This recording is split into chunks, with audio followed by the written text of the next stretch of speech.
Hey guys, tonight we begin with something a little darker. A time of plagues, punishments, and pottage.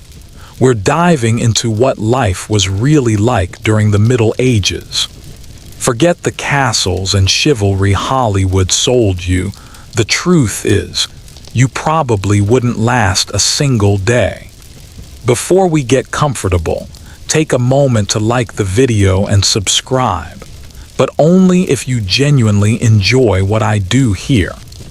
And let me know in the comments, where are you tuning in from and what time is it for you? It's always fascinating to see the quiet little constellation of viewers across the globe, all drifting off to the same strange history. Now dim the lights. Maybe crack the window, turn on a soft fan. That background hum helps. Get under the covers, breathe easy, and let's slip back in time. Congratulations, you've just woken up in the year 1325. The good news, you're alive. The bad news, so are the fleas. Your bed is a lumpy bundle of straw, pressed together by decades of sweaty bodies and bad sleep. The straw pokes through thin linen like needles, and it reeks of damp fur, smoke, and livestock.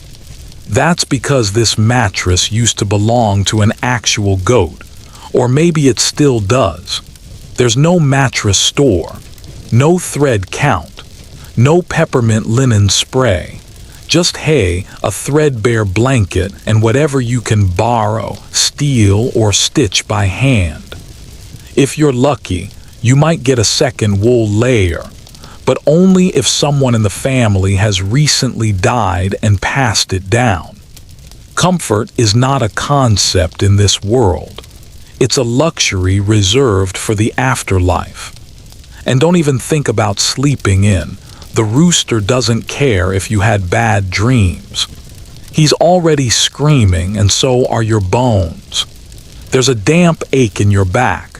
Your neck feels like it slept under a cartwheel, and your teeth are still sore from yesterday's gritty bread. But there's no time to linger. The fire needs tending, animals need feeding, and the day, like your dinner, waits for no one. You stumble outside. The cold bites first. There's no central heating. The hearth fire is just enough to make the air indoors breathable, but never truly warm. Smoke lingers like a houseguest that won't leave. It clings to your clothes, your hair, your skin. By age 30, everyone smells like ash and soup. Out here, your world is a small village, maybe 200 people if you count the goats. It's muddy, always muddy. The streets are mostly just flattened paths of earth lined with waste trenches. In theory, those trenches are for sewage, but they're also where the kids play and the pigs roll. Hygiene, as we know it, hasn't been invented yet. Neither has the word sanitation. You wash your face, maybe, with rainwater caught in a wooden barrel. If you're lucky, you splash from a stream nearby, assuming it hasn't been fouled by upstream tannery runoff or dead fish. There's no soap unless your mother renders it from animal fat. And even then, that's reserved for special occasions like the rare bath at midsummer or Christmas. Speaking of baths, let's just set expectations here. People don't bathe daily. Not even monthly. Some go entire seasons without a full-body scrub. Bathing too often is believed to weaken you, open your pores to bad humors. And in a world where medicine is more astrology than science, no one wants to tempt fate by getting too clean. But here's something you might not expect. Your neighbors aren't exactly clueless. They might not know about bacteria, but they know that bad air makes you sick. That when the river stinks, disease follows. They burn rosemary and lavender not for Instagram aesthetics, but to purify the air. They hang herbs in doorways, chew cloves for breath, and change linens when they can. It's not science, but it's survival. Now let's talk about breakfast, or what passes for it. There's no coffee, no cereal, no eggs Benedict. If you're a peasant, and chances are you are, your morning meal is pottage. A grayish stew of grains, onions, maybe beans, boiled in a pot that never truly gets cleaned. That pot is your family heirloom. It's been used daily for years, thick with the ghosts of hundreds of meals. If you're lucky, if a chicken laid overnight or your neighbor's cow calved, you might have a splash of milk or an egg, but most days it's broth and barley, maybe some foraged herbs, maybe a chunk of bread so dense it doubles as a doorstop. You eat it from a shared wooden bowl using your fingers or a spoon carved from bone. There's no personal cutlery, no ceramic plates. And yes, you share with your siblings. No one's worried about double dipping. They're worried about eating, period. Your parents are already up working. Your father's mending tools or hauling manure.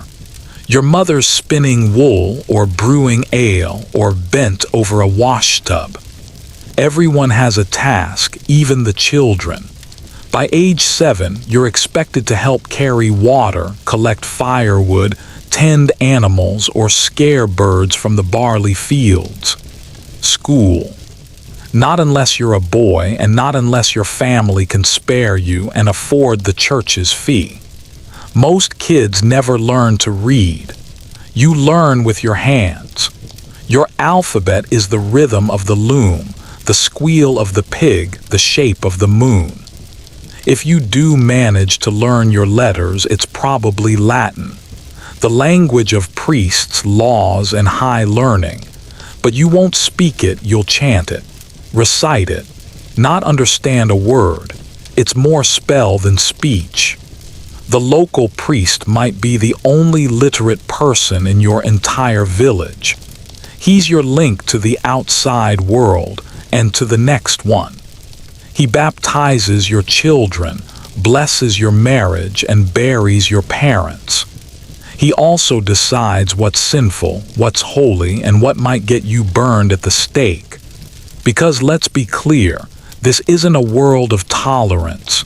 Deviate too far from tradition and you're not quirky. You're heretical. Witchcraft is feared. Astrology is suspect. Women who know herbs, dangerous. Men who read too much, suspicious. Their safety in sameness. Those who stray, disappear. And yet there is beauty, more than you'd expect. Sunlight catches on dew-soaked thatch. The air smells of thyme and wood smoke. Your mother's hands braid your sister's hair with wildflowers. Your father sings while hammering iron. The church bell tolls like a heartbeat, not of control, but of continuity. Life is hard, but it is also deeply lived. And so your day rolls on, with blisters, with bread, with mud between your toes. There's no escape, but there's also no boredom. Every hour demands your body. Every season reshapes your world. You are not separate from nature. You are ruled by it. The moon decides when you plant. The frost tells you when to slaughter. The sun commands your sleep. And in a strange way, it makes life simpler. Harder, yes, but clearer, purposeful. You lie back in the straw that night, fleas and all, and maybe, just maybe, you feel something we've lost. Not comfort, not cleanliness, but connection. And that is just the beginning. The sun barely clears the trees when you're pulled into your morning task, helping gather firewood or hauling water from the nearest stream. If you're lucky, that stream is nearby.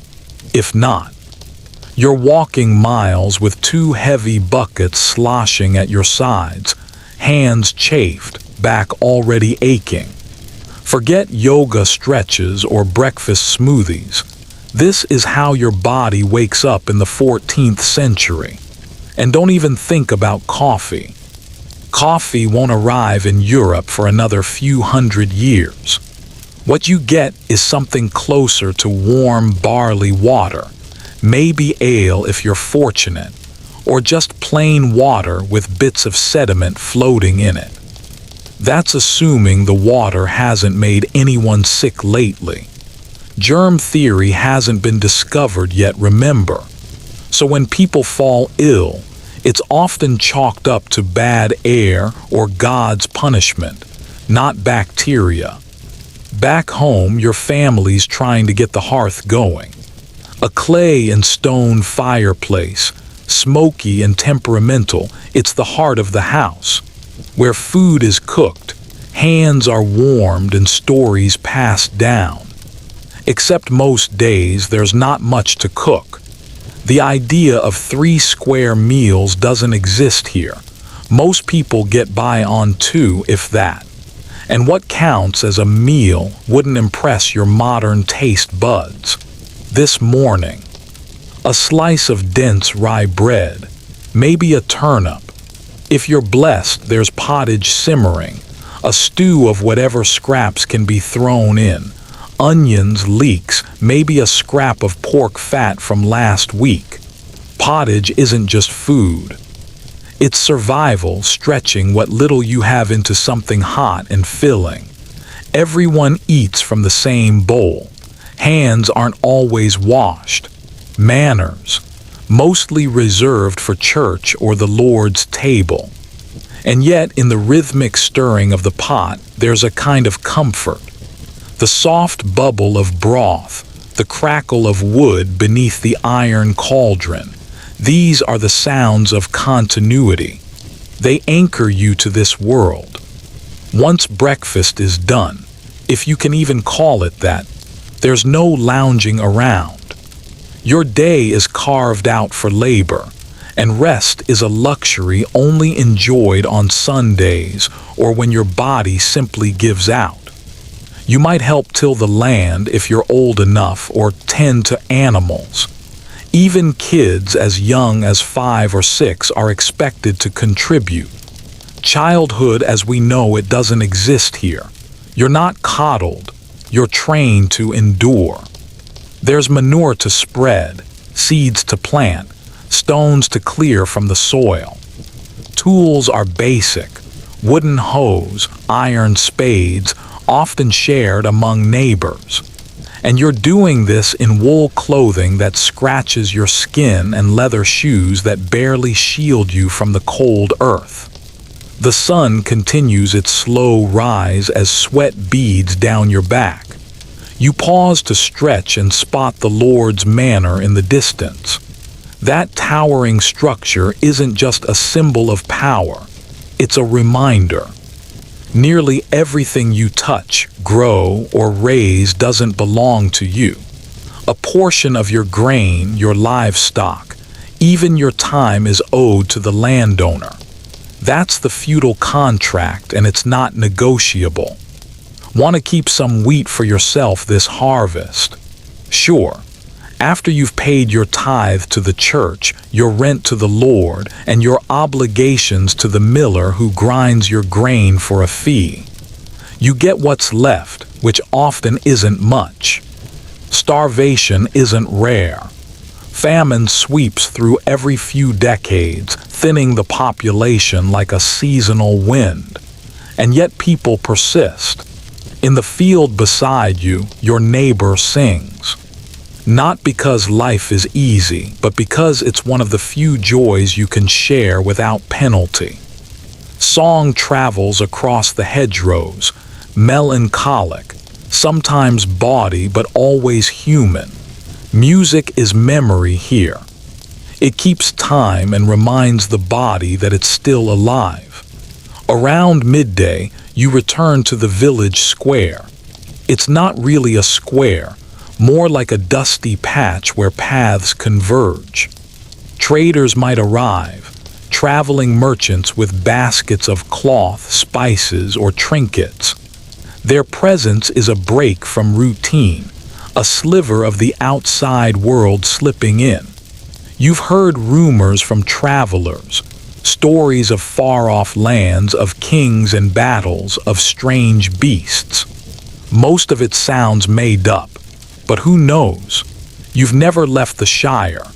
Children gather near the well, playing with hoops and sticks. An old man tells tales of dragons and saints to anyone who'll listen. The baker's apprentice slips a heel of bread to a hungry dog. The village may be poor, but it breathes. It has rhythm, but not all is well. There's a man coughing blood behind the blacksmith's hut. No one talks about it. Plague stories still linger, even if the last outbreak was years ago. Illness here is terrifying because it's both common and completely mysterious. One day you're working, the next you're being carted to the churchyard. And even burial isn't guaranteed.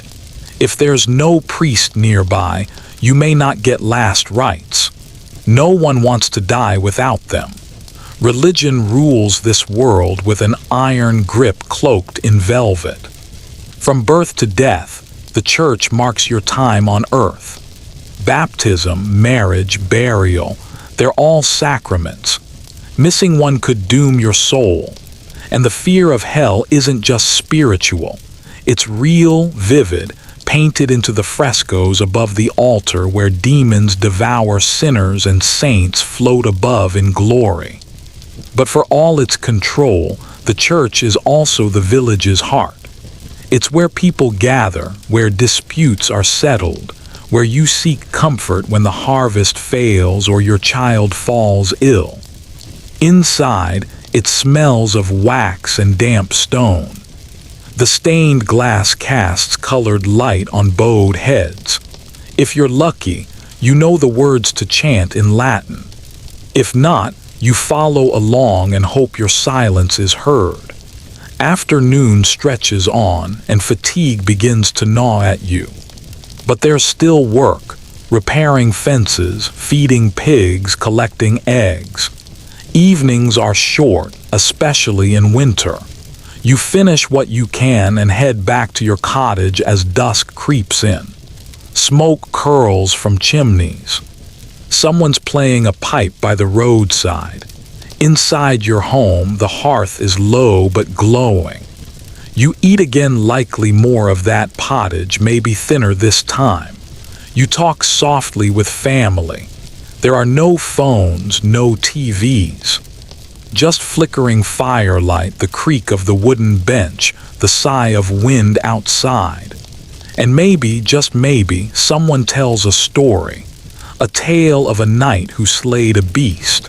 A girl who outwitted a witch. A peasant who outsmarted a noble. These stories matter, they're more than distraction. They're your only window into wonder, into what could be if life weren't so heavy. You curl up that night on your straw mattress, the fleas still nipping, the wool blanket scratchy. And for all its hardship, something lingers, a strange peace in the simplicity. Life in the Middle Ages is brutal, yes, but it's also grounded, connected. You rise with the sun, eat what the land gives, sleep when the work ends. No notifications, no alarms, just the long, dark quiet of a world before electricity. A world where your only task is to make it to tomorrow.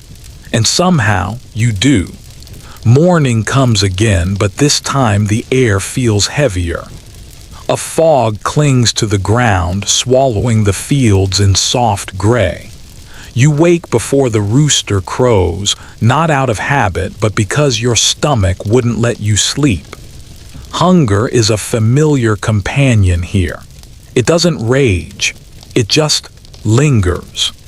A dull, hollow ache, like a reminder from your body that you didn't eat enough to keep up with what life demands. And today, life demands more than usual. It's market day. If you've managed to grow or raise anything beyond what your family needs, today's your chance to trade it. A bundle of leeks, a chicken, maybe some spun wool. You pack your goods in a basket, wrap yourself in a worn cloak, and prepare for the walk to town. The road to the marketplace isn't paved.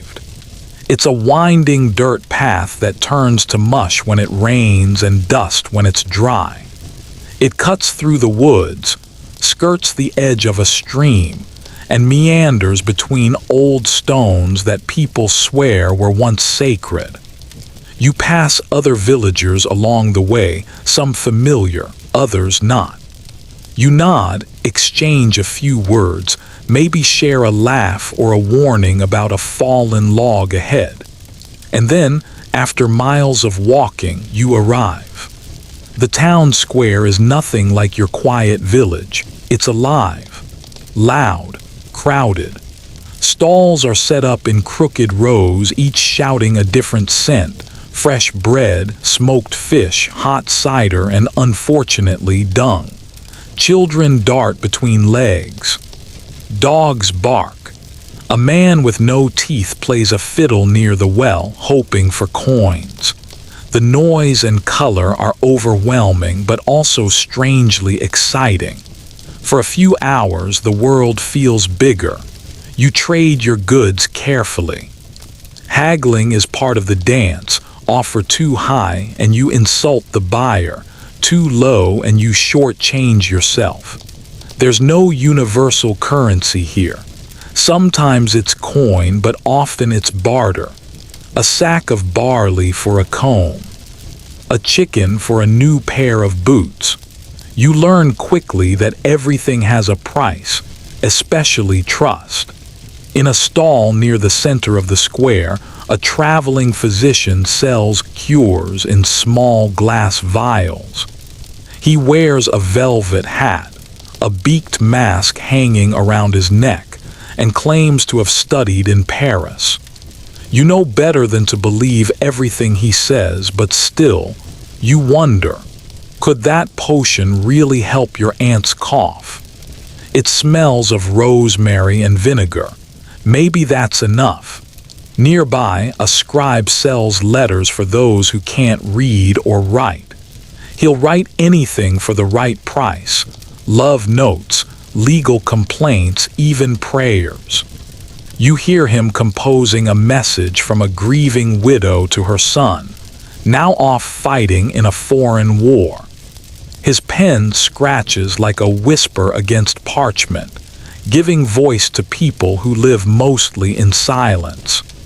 And above it all, the church bells ring out, not just to mark time, but to call attention. A notice is being read aloud near the steps of the chapel. A thief has been caught, someone from a neighboring village. The punishment: stocks for a week, followed by exile.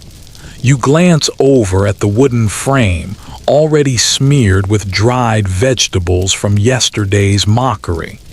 Public humiliation is as common as bread. It's not about justice, it's about fear. As the market begins to wind down, you see something strange.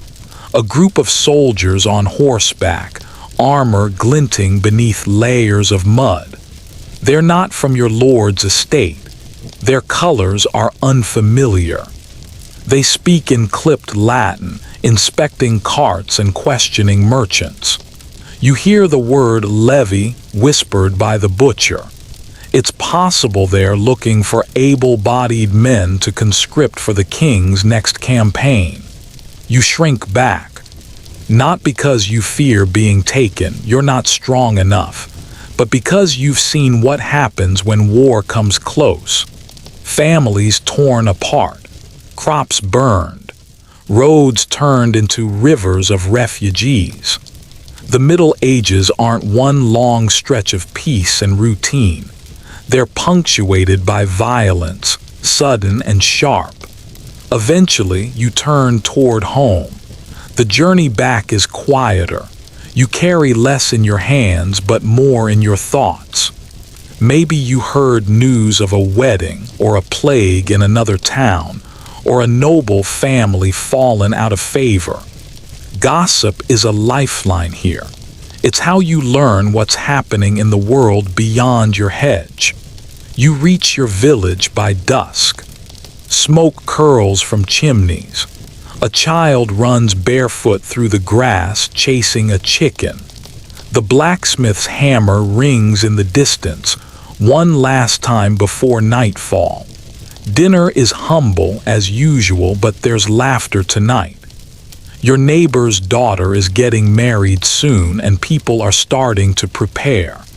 Weddings aren't just romantic, they're practical. They seal land deals, merge families, strengthen social ties. Love is nice, but not required. And oh, the celebration that's coming. You can already smell the roasting meat and hear the lute strings. Even if your clothes are patched and your feet are sore, you'll dance. You always dance. Because moments like these are rare and must be savored. That night, you lie awake, thinking of the marketplace and the soldiers, of the stories you heard and the faces you saw. Your back hurts.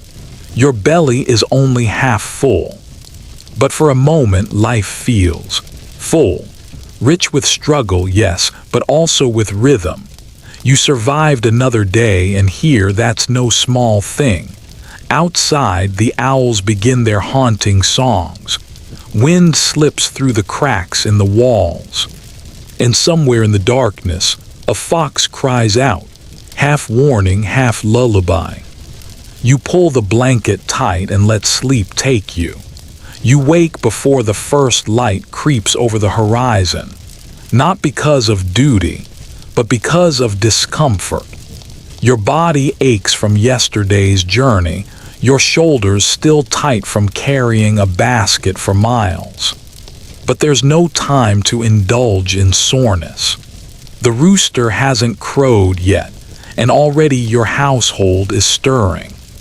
The fire must be stoked, the bread dough set to rise, and the chickens let out before they lose their minds in the coop. You move like a ghost in the gray light, trying not to wake the children. Your hands, rough and cracked, know their way around the morning routine better than your eyes do. But then you pause, because today isn't just another day.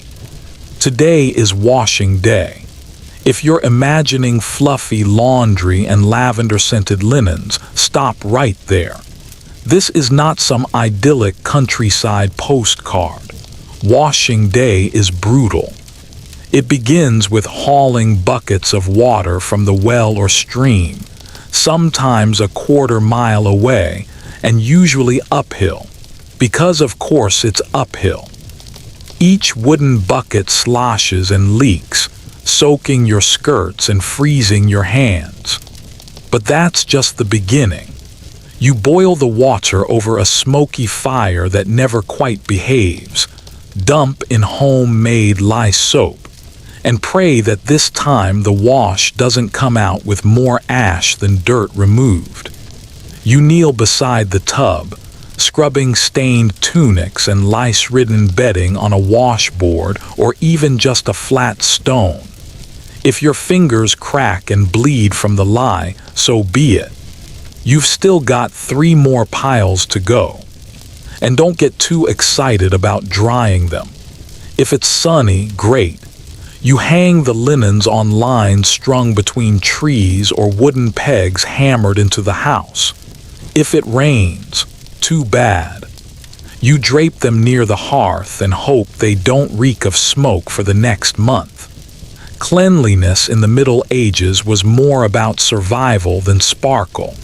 If you got rid of the fleas and the stench, you'd done your job. But there was another layer to this ritual. Washing wasn't just about clothes, it was about dignity. about saying, even quietly, "I may be poor, but I am not filth." You straightened your tunic, braided your hair, brushed the dirt off your boots before church, not for vanity but for self-respect. That said, bathing yourself, that's another matter.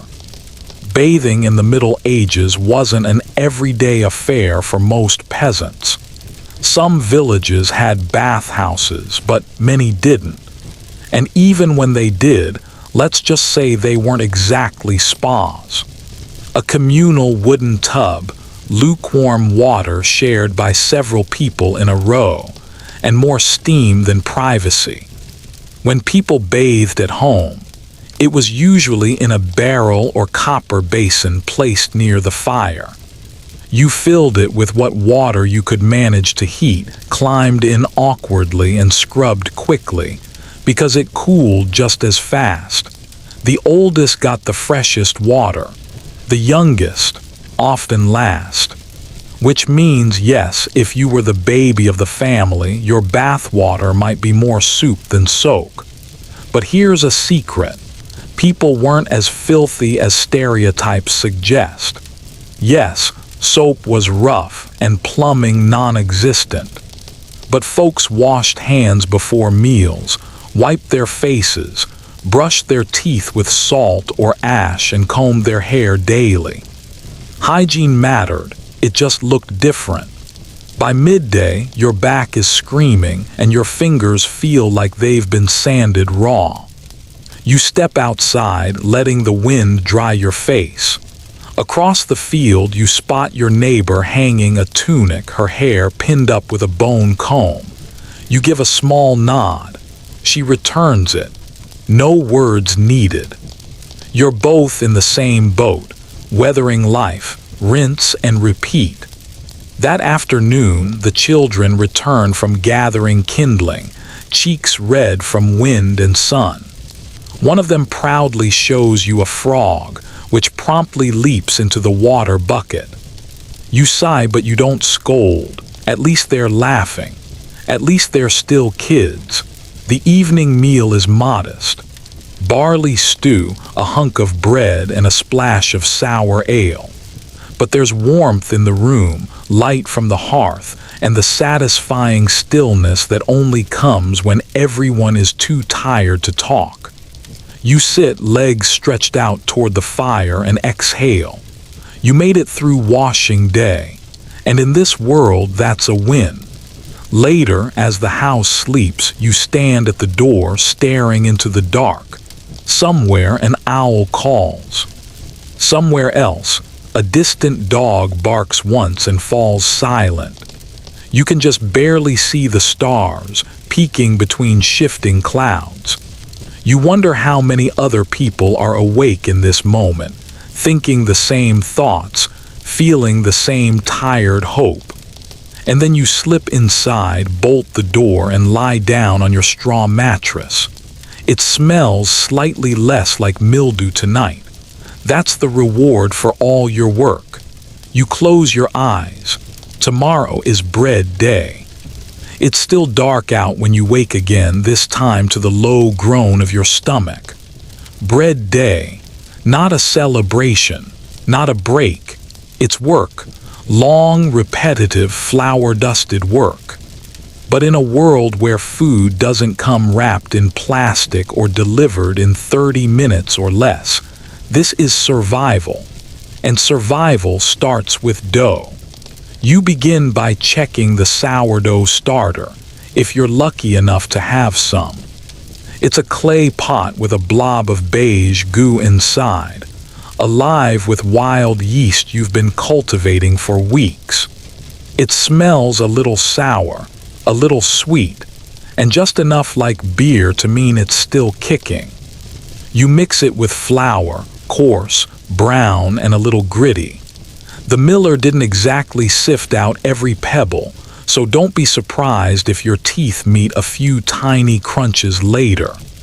Add water, salt, and start kneading. Over and over again. Your arms ache. Your back tightens. The kids still snore in the corner, unaware that their breakfast and likely lunch is taking shape in your palms. The dough rests, you don't. While it rises, you clean the hearth, gather kindling, and get the fire just right. Bread ovens aren't standalone units in your medieval life. They're often shared by neighbors, built into the side of a wall, or nestled in an outdoor nook made of stone and soot. Some families without ovens bake their loaves on hot stones or buried under coals. The timing has to be precise. Too little fire and it's a doughy mess. Too much and you've made charcoal. By midday, your house smells heavenly.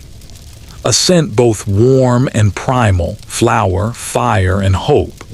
You shape the dough into rounds or small flat discs, depending on how many mouths you're feeding.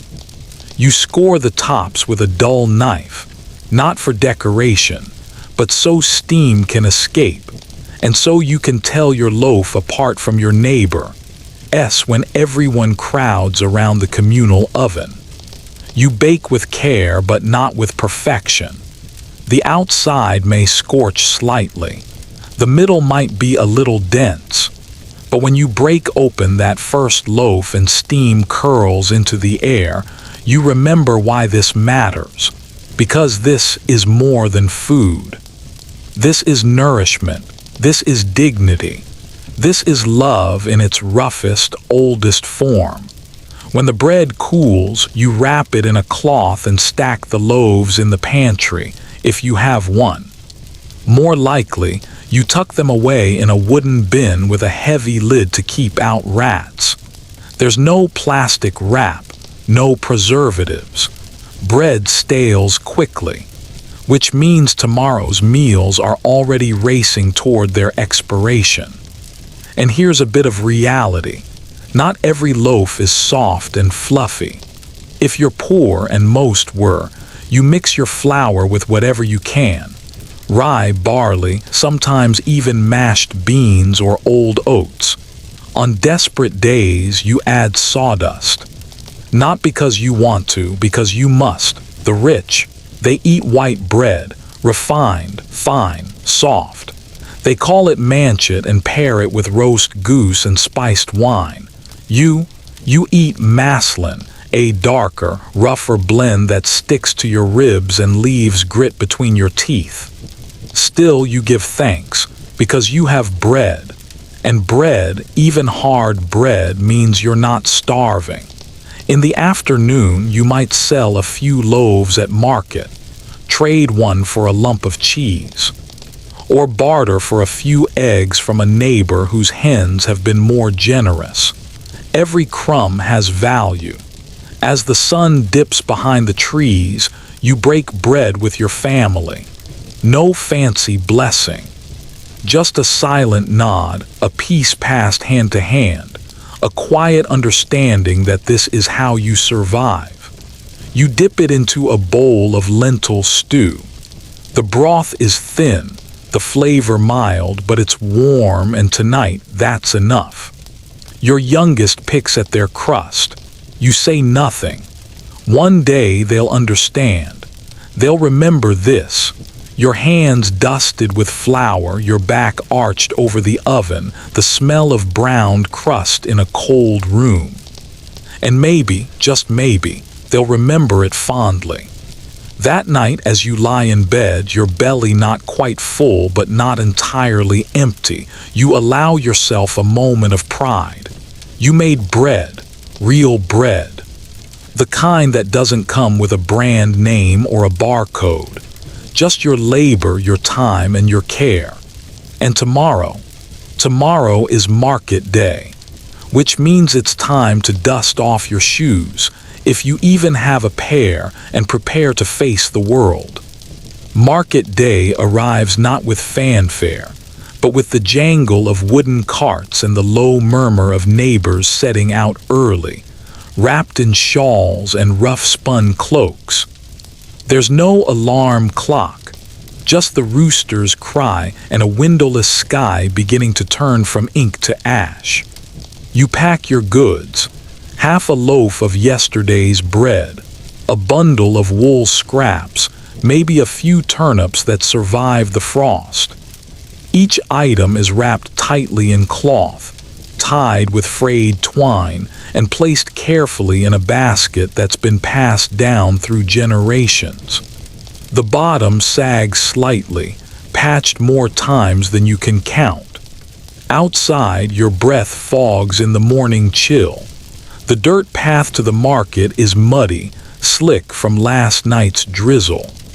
You tread carefully, sidestepping puddles and cow dung alike, your boots damp within minutes. A neighbor trudges beside you, carrying a sack of onions over one shoulder, and together you trade gossip, barter tips, and the latest rumors from the manor house. Did you hear someone stole a chicken? Again, as the village comes into view, so does the familiar chaos of the weekly market. It's not glamorous. It smells like smoke, sweat, and sheep. But it's alive. Merchants with calloused hands and worn smiles set up simple stalls, wooden planks balanced on barrels, cloth canopies stretched across poles, and goods laid out with care. Cabbages, salted fish, rough linens, chipped pottery, a few precious ribbons dyed in faded indigo. You stake out a spot near the edge of the square, spread your goods on a cloth, and wait. You're not loud like some of the other sellers, the ones who shout prices like auctioneers or wave their geese in the air. You're quiet. You let your bread speak for itself. Let your fingers gently flip through the wool, revealing its warmth to passers-by. A man approaches, sniffs the bread, squints. He has 3 coins and he's offering one. You haggle. He walks away, comes back, offers 2. Done. You tuck the coin away, not in a purse, but into the folds of your apron, pinned shut with a brass pin. Pockets are rare and thieves are common.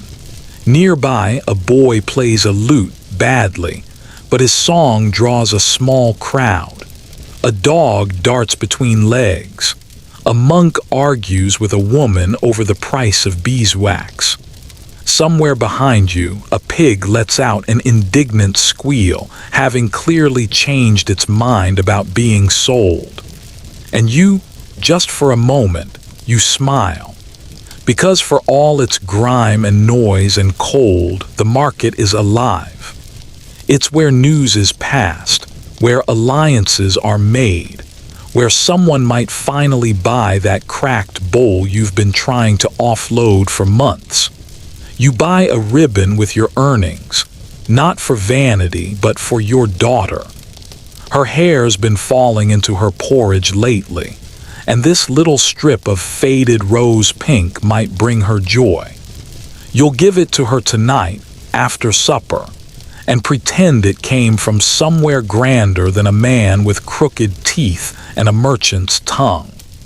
At noon, bells ring out from the chapel tower. The crowd pauses just for a breath, a moment of stillness. Some cross themselves. Others just exhale, grateful that nothing caught fire today. And then it's back to business. You barter, trade, laugh, argue, settle. You find a wedge of aged cheese. It smells like feet in heaven. You split it with your neighbor. It's the best thing you've tasted in weeks.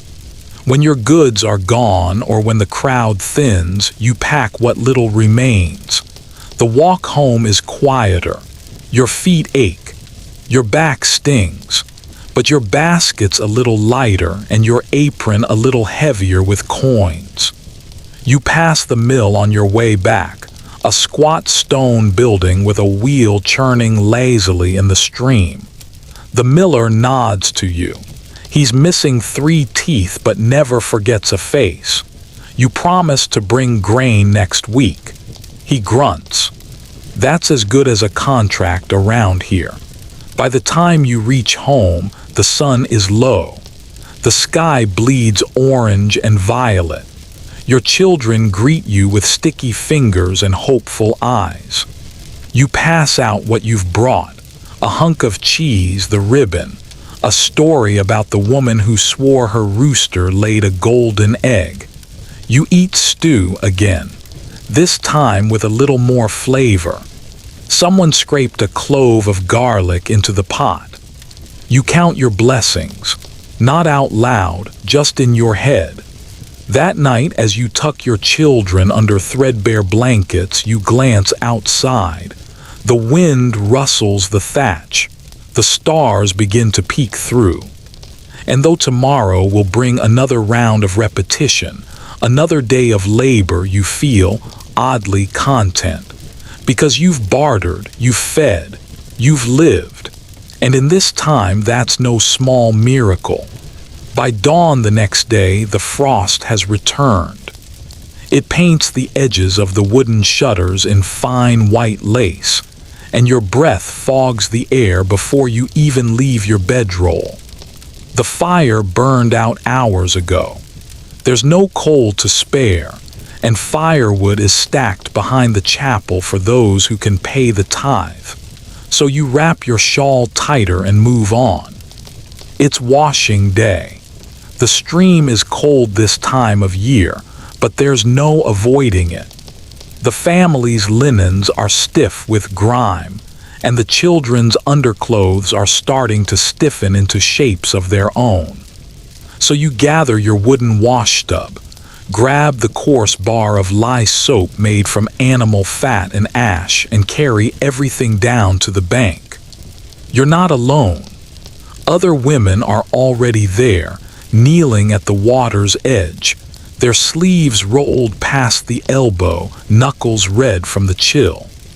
They chat softly, mostly gossip and grief, while they beat the garments against the stones.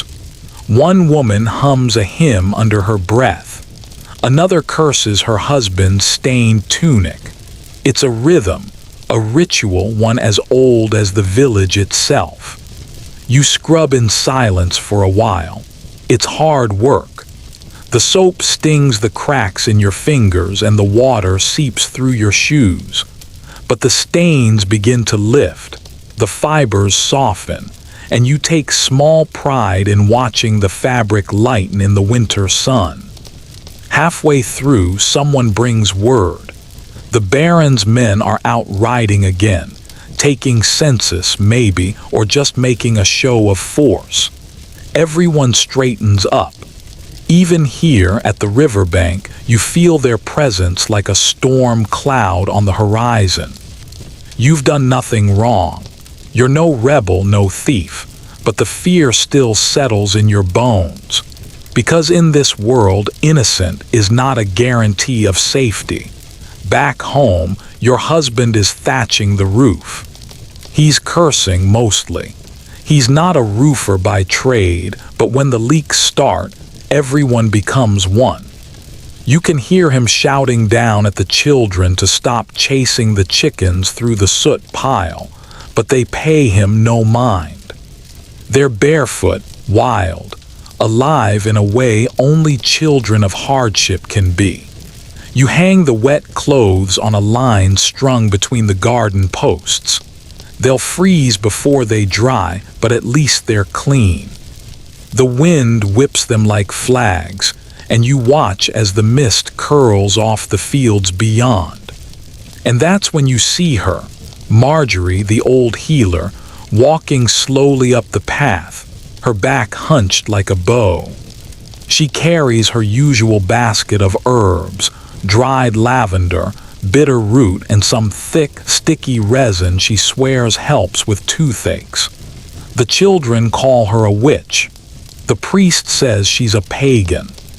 But when your baby had a fever last fall, it was Marjorie who came, who boiled the willow bark and whispered over the steam. She nods at you as she passes, says nothing, just keeps walking, the bells on her walking stick jingling in time with her steps. She smells like smoke and rosemary. You return to your chores. There's a wheel to fix, A bucket to patch, and the soup needs thinning again. The potatoes ran out 3 days ago. You mash up boiled turnips, throw in a pinch of dried herbs, and hope no one notices. In the evening, your eldest asks about the stars. She's been watching them lately, fascinated by the way they shift and reappear. You don't have the answers, but you make some up. Tell her they're the souls of brave women watching over us. She seems satisfied, for now. You miss the church bells that signal vespers. No one in your household can afford the candles, so you pray at the hearth instead. Your prayers aren't elegant. They're not Latin, but they're real. You ask for strength, for peace, for just 1 week without illness. Outside, the sky turns navy. The wind picks up. Somewhere down the road, a dog howls. Maybe it smells the wolves again. You tuck everyone in early. There's no point staying up. The oil is too precious and the dark too deep. As the room falls quiet, you lie awake a moment longer, listening to your husband's breathing, the creak of the wind in the beams, and the gentle rustle of straw shifting under your back. And even now, even in the cold, with your belly half empty and your hands raw from labor, there's a strange kind of peace. You keep digging.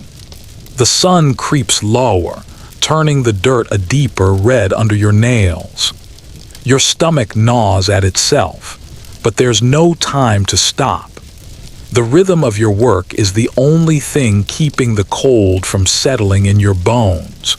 Your thoughts wander again, to your mother, to how her body moved like a machine even when pain laced her every step. That quiet determination lives in you now, whether you chose it or not. At some point, something shifts. There's a stirring in the village, not panic, not hunger, but something else. The kind of buzz that drifts from house to house like smoke on baking day. Someone's cooking more than just barley. The scent of roasted meat, real meat, drifts in the air. It's subtle, but it's there. You're not exactly invited, but when hands are needed and mouths are not, there's always work. So you find yourself standing in a makeshift kitchen, elbow to elbow with women twice your age, your hands slick with goose fat and onion peel. Laughter bubbles somewhere nearby, an unfamiliar sound, the kind that hasn't echoed in this village since before the last harvest failed. As you prepare turnips and scrape burnt bread from a clay oven, you catch sight of the bride. She's no more than 15, draped in a gown borrowed from a cousin twice her size, sleeves dragging like wet laundry. Her face is painted, pale with rose-stained cheeks, but her eyes betray the truth. This is not a celebration, it's a transaction. Behind her stands a boy with soft hands and new boots. He glances at her once, then goes back to picking meat from under his nails. The feast is meager for a wedding, but a feast nonetheless. The villagers gather around like moths to firelight, even those not formally welcomed. You eat what scraps you're allowed, watching others gorge like winter never existed. There's laughter, wine, a flute squealing its way through some old melody. But beneath the cheer you feel it, an undercurrent of calculation. Every toast, every bowl passed, every smile hides a trade, a promise, a debt. The girl trades her name for a roof. The boy trades his gaze for his father's approval. And you trade your silence for food. When it's done, you help scrub the grease from pots while the bride's mother weeps quietly behind the stew cauldron. The laughter's gone. The music stopped. Only the fire remains, cracking like old bones. You step outside into the cold. Stars spill across the sky like scattered flour, and for a moment it almost feels like peace. But tomorrow is just a few hours away. And peace, it doesn't last long here. The next morning, the frost clings to the earth like a jealous lover refusing to let go. Your breath fogs the air as you step into your shoes. Hard, cracked leather that's stiff from yesterday's wet and frozen from the night. There's no such thing as weatherproof clothing. Just layers of wool, some luck, and the hope that your fingers stay warm enough to function. Today, the tasks are no easier. In fact, they're heavier. You're hauling sacks of grain to the mill, uphill, over uneven ground. The miller, a stout man with arms like tree trunks, greets you with a grunt. He doesn't ask your name. He just points to the pile and expects it done. There's a rhythm to these chores now. Lift, breathe, shuffle, heave. The ache in your shoulders isn't new, but today it settles deeper like it's setting roots. By noon, you get a few minutes to drink from a cracked clay cup filled with weak ale. Not because you're drunkards, but because the water from the river isn't always safe. Boiling is a luxury, and your village priest has already performed more last rites this season than marriages. Typhoid, dysentery, something else they can't name. It comes for the children first, then anyone who helps bury them. Still, somehow, life continues. You hear laughter in the distance. A group of children running after a piglet that's escaped the butcher's pen.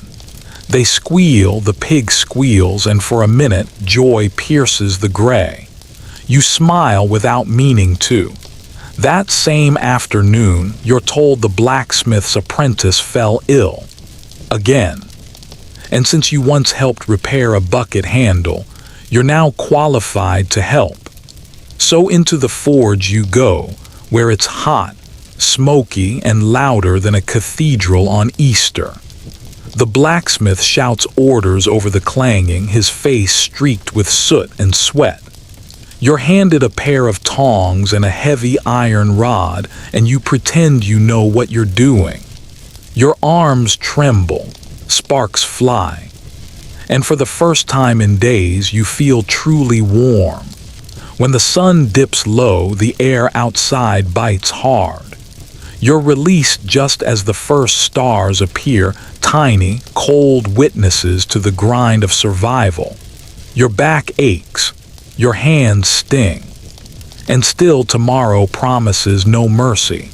At home, the stew pot simmers weakly. It's mostly turnips again with a shred or two of dried fish. No spices, just salt if you're lucky. And as you sit with your family, or what's left of it, there's quiet. No one talks much at the evening meal, not out of sadness but exhaustion. But then your younger sister, only 9, begins humming a song. An old one about harvest moons and dancing geese. Her voice is shaky but clear.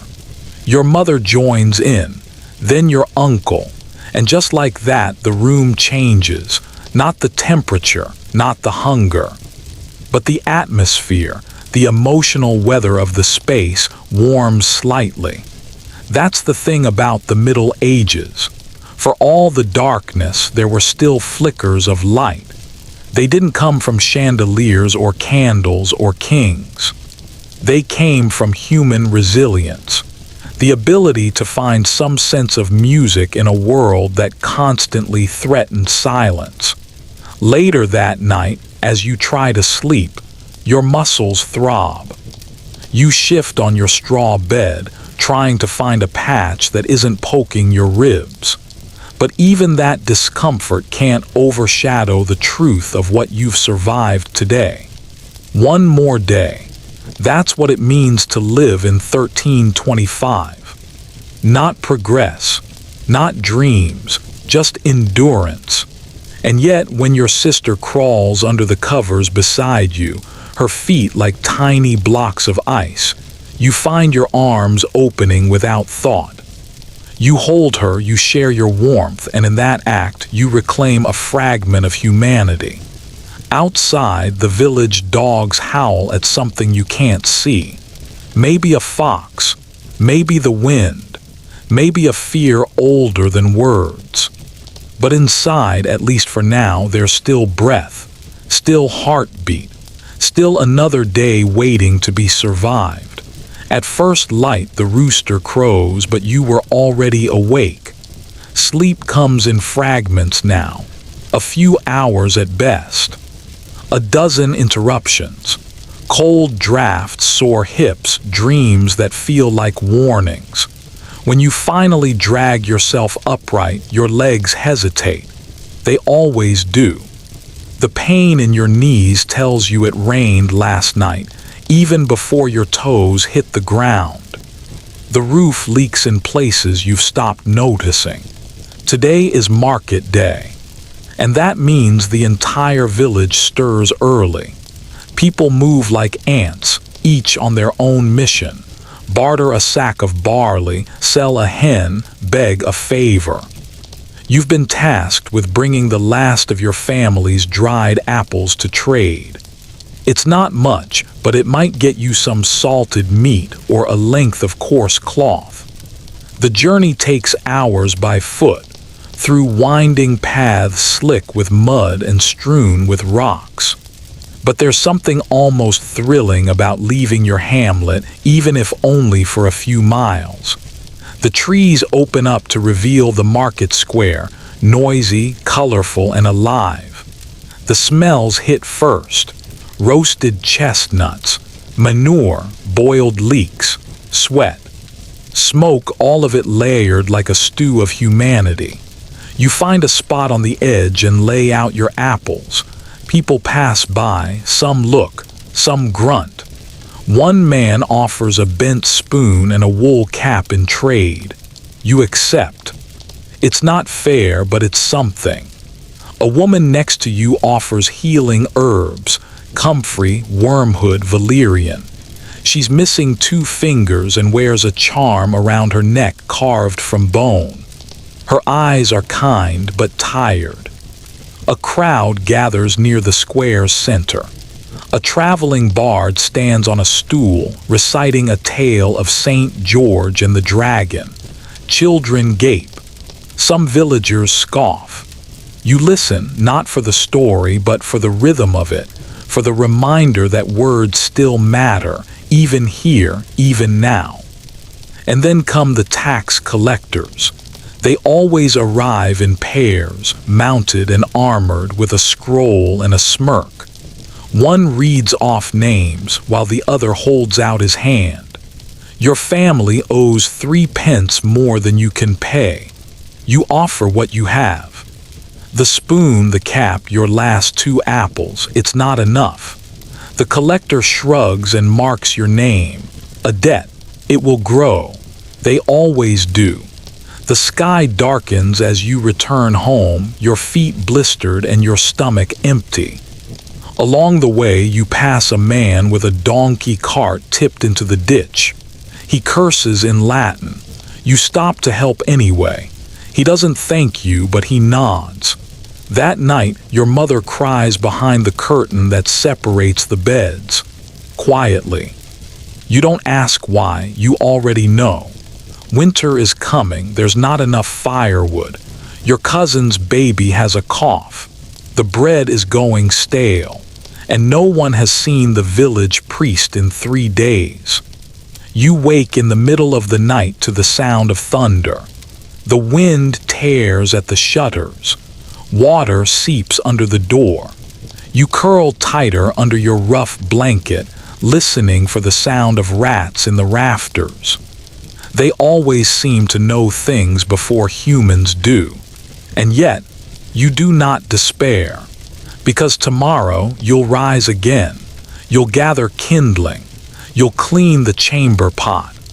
You'll offer to help the old widow next door with her spinning in exchange for a bowl of broth.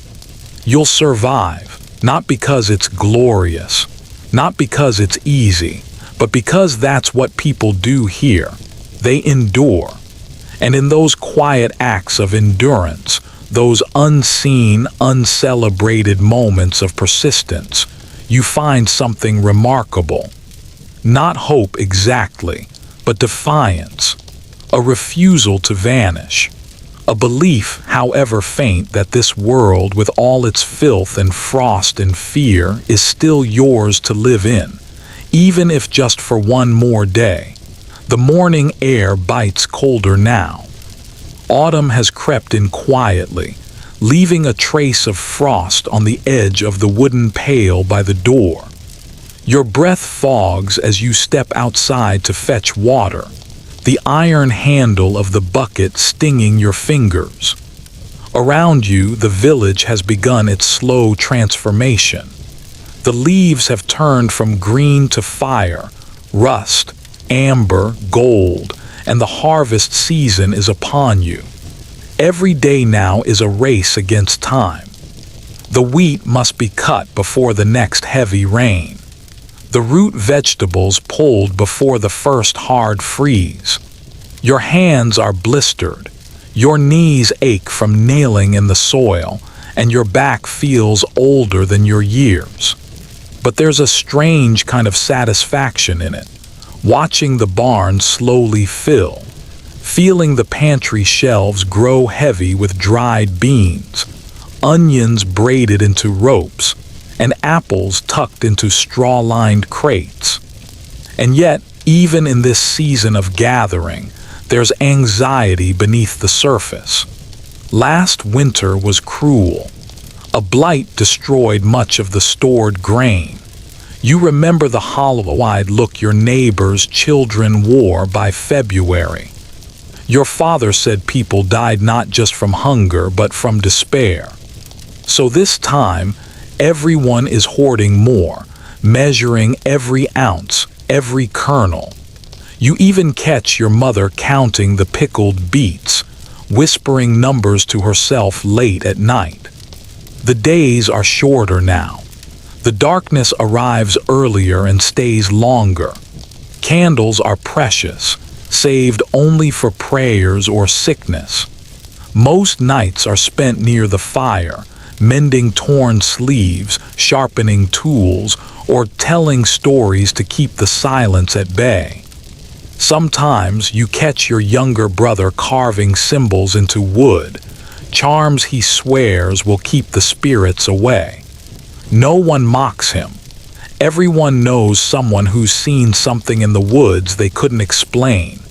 Then, one night, the peace breaks.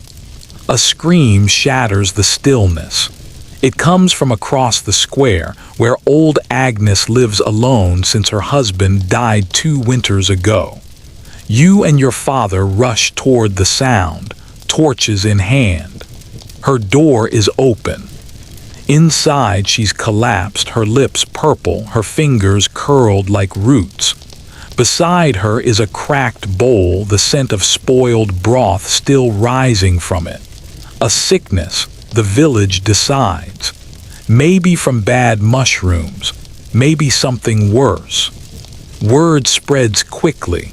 People begin to whisper again, about curses, about punishment, about omens. Someone says they saw a crow pecking at the church window. Another claims the well water smells wrong.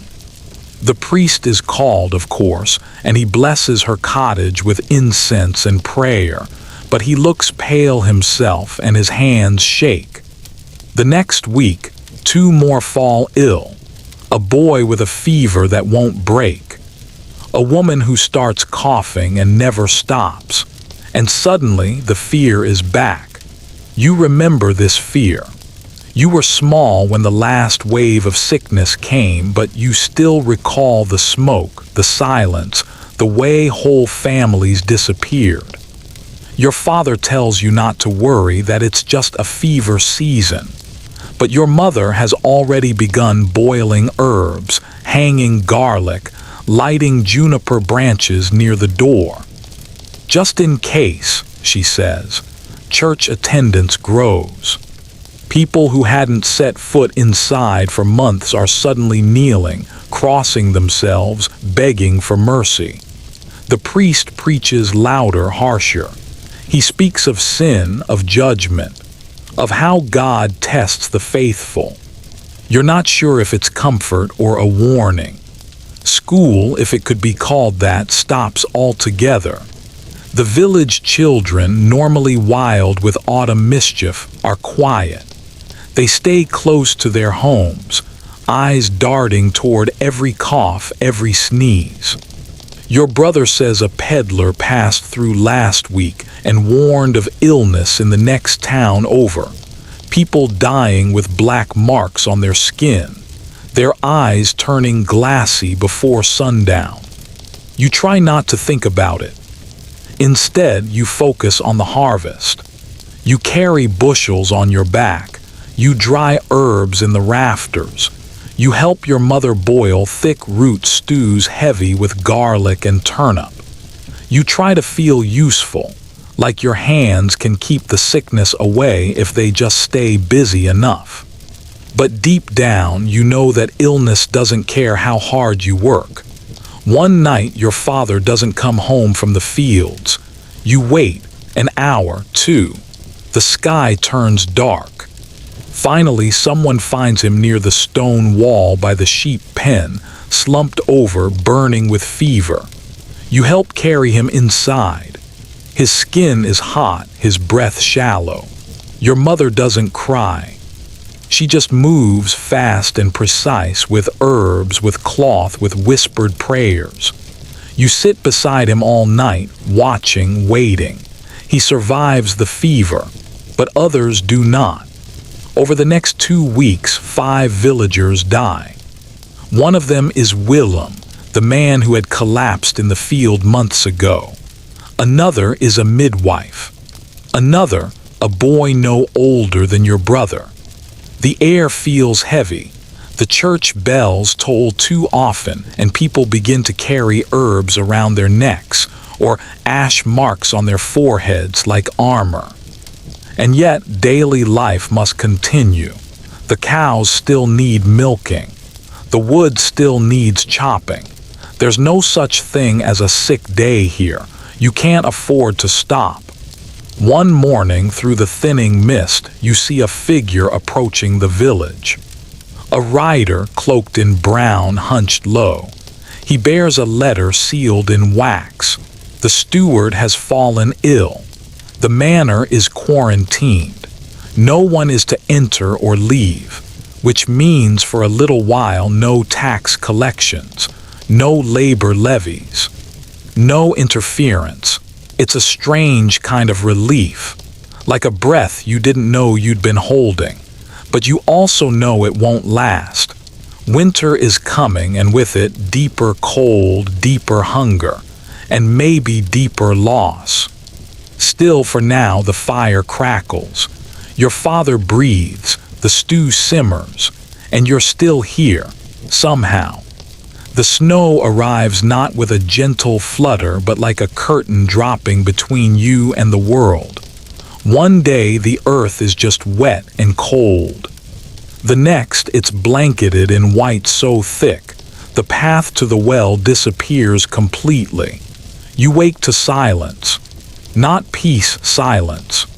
The kind that presses against your ears, where even the chickens don't cluck and the dog doesn't bark. Just the sound of wood crackling and your own breathing.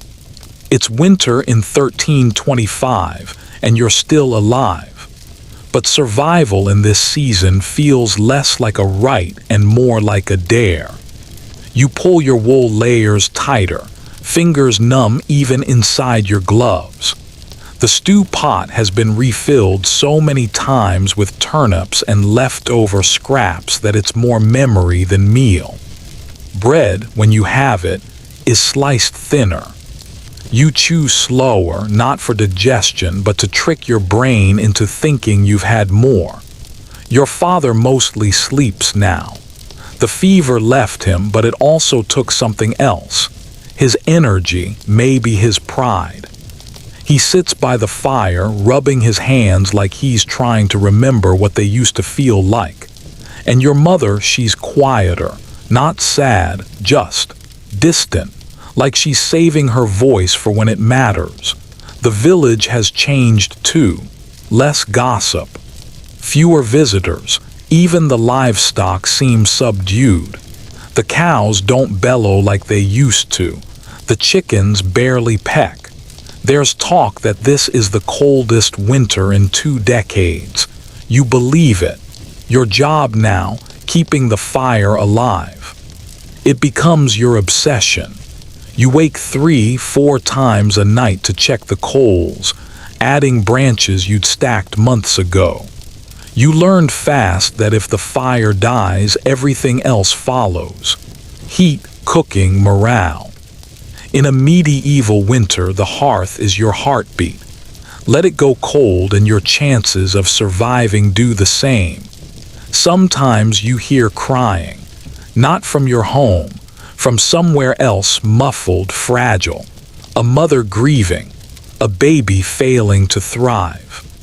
You hear it, but you don't go, because in the Middle Ages there's a boundary grief cannot cross. You let families mourn in private, because everyone knows, next time it could be you. But even in all this bleakness, there are moments. One morning you wake early, too early. The sky is still black. But when you open the door to shake out the hearth ashes, you look up and you gasp. The stars. My God, the stars. No torchlight, no street lamps, no light pollution. Just a sky so filled with points of fire, it feels like you're staring into the soul of the universe. And for a brief second, you don't feel poor, or hungry, or afraid. You feel small and connected. That's what winter does in a medieval world. It strips life down to its rawest truth. You're not a class, or a gender, or a title.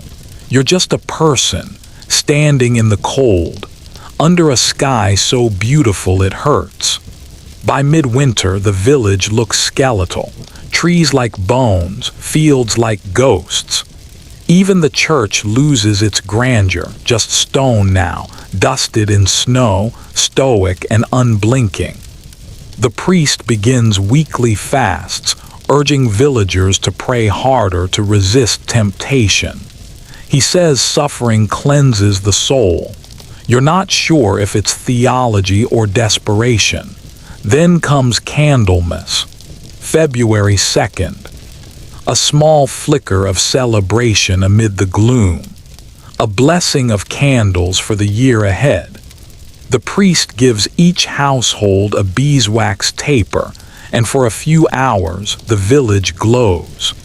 You place yours in the window, watching it burn slow and steady, as if holding back the dark itself. That night, your family eats together in silence, the glow of the candle dancing on tired faces. You remember your brother murmuring, "It's almost over, right?" And no one answers because hope is precious here.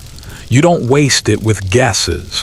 And then, just as suddenly as it came, winter begins to ease. The snow softens.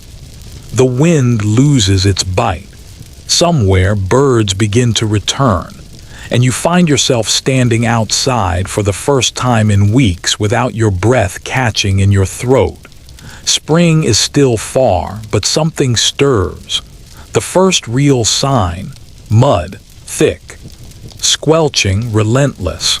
It sounds gross, and it is, but it's also life. It means thawing. It means the earth is waking. And just like that, people begin to move again. Farmers patch fences. Women beat blankets outside. Children chase geese again. You catch yourself smiling, but just as you feel yourself relax, the steward returns. He comes riding in like winter itself, stiff, silent, wrapped in fur. He carries scrolls, demands back taxes, demands new levies, demands an explanation for why fewer bushels were tithed this year. No mention of the sickness, no care for the dead. You clench your jaw, so do your neighbors, but you comply. Because defiance in this world is a luxury you can't afford. Still, something in you has shifted.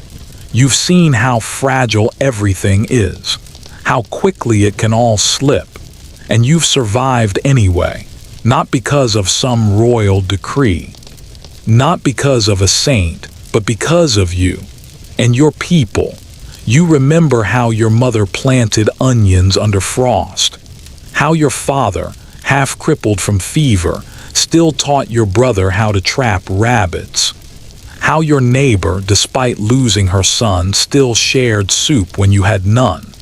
And you realize something no steward could ever collect. You are rich, not in coin, but in grit and in memory.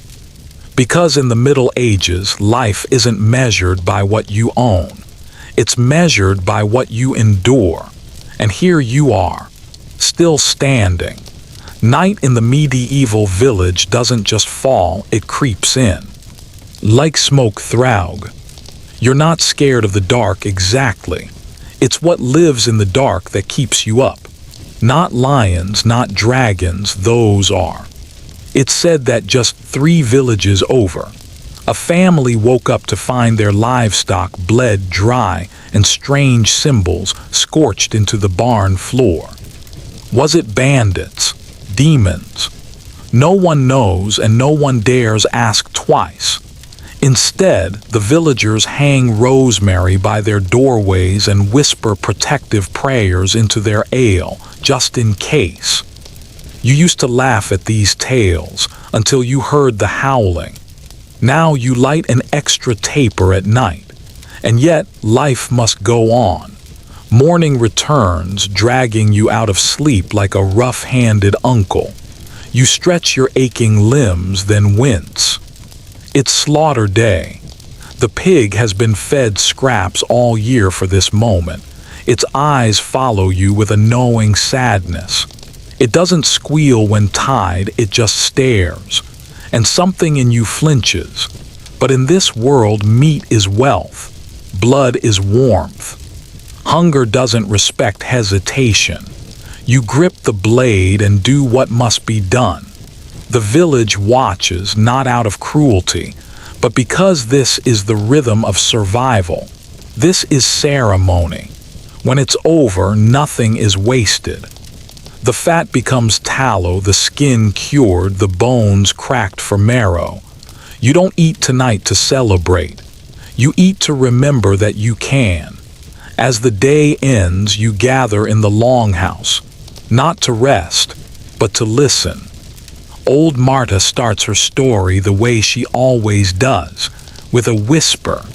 There once was a girl who never blinked. Children lean in. Adults pretend not to, but even they know stories are more than entertainment here. They're how truth travels in a world without ink. But not all stories are safe. The village midwife, kind eyes, steady hands, has started drawing side glances. It began with whispers after a stillbirth. Then someone saw her gathering herbs at twilight. Then someone else claimed they saw her speaking to a fox like it understood. You know her. She delivered your brother. She once pulled a thorn from your foot and kissed your brow when you cried. But now suspicion blooms like mold. And in this century, mold can kill. The priest says little, but you've noticed the extra psalms, the way he lingers outside her hut. Fear spreads faster than plague and far less rationally. Sunday arrives. You scrub your only tunic and make your way to church. The bells ring cold through the mist. Latin floats over your head like smoke, beautiful but meaningless. Still, you kneel, you cross yourself. You murmur, Amen, Not because you understand, but because you can't afford not to. After Mass, you wander through the graveyard, a crooked sea of wooden crosses and leaning stones, some names already lost to rain and time. You stop at one marked only by a faded ribbon. No words, just remembrance. And somehow that feels enough. By week's end, news reaches your village like thunder on dry earth. The taxman's coming. Again. You don't remember voting for a king, but his hand stretches longer than any harvest. His riders wear red, ride fine horses, and take more than they ever give. This time it's a new tax on salt. Salt. The thing that keeps your meat from rotting and your wounds from festering. They might as well tax air. And yet you pay, because refusal is treason. Treason is death. That night, your neighbor burns his ledger in the fire. He mutters something about leaving, heading for the woods, living wild. No taxes, no kings, just freedom. He'll be dead by winter. You sit beside your own fire, head low. Across from you, your grandmother tells a tale of a girl who once traded her shadow for warmth. It worked, she says, eyes glittering, but she never walked in sunlight again. You don't ask what it means. You already know. And yet, somehow, there is still beauty. There's beauty in the way your sister sings to the goats, in the way your father hums while sharpening a blade, in the way the stars spill across the sky at night like scattered salt. No parchment ever painted anything more divine. There's laughter, too, not often, but when it comes like during a wedding feast or a spring thaw, it bursts like wine from a cracked cask. Loud, unexpected, and so sweet. Maybe that's the secret no one tells you about the Middle Ages. It isn't just the grime or the grief. It's that joy when it appears is earned. And maybe that makes it more sacred. So you go to bed again. Same straw, same ache, same fears. And you whisper a small prayer, not for miracles, just for another tomorrow. Because in this world, surviving one more day is the holiest act of all. Now, just as you're getting used to the rhythms of rural toil and freezing stone walls, another challenge rises, one that no peasant, knight, or even noble could ever truly master. The unpredictable wrath of medieval medicine. You wake with a swollen tooth, and within hours the side of your face balloons with pain. There are no dentists, no antibiotics, no comforting rinse of antiseptic. The local barber is your only option. Yes, the same man who cuts hair, sets bones, and occasionally performs amputations. His tools: rusty iron pliers, a jug of ale to numb the senses, and maybe a leather strap to bite down on. That's if you're lucky. You sit on a wooden stool, gripping the arms with white knuckles as he yanks the tooth from your jaw with all the gentleness of a blacksmith. Blood runs down your neck. Infection is a coin toss. The best outcome: you live. The worst: sepsis creeps in before sunset. And if you think that's bad, imagine childbirth in this world.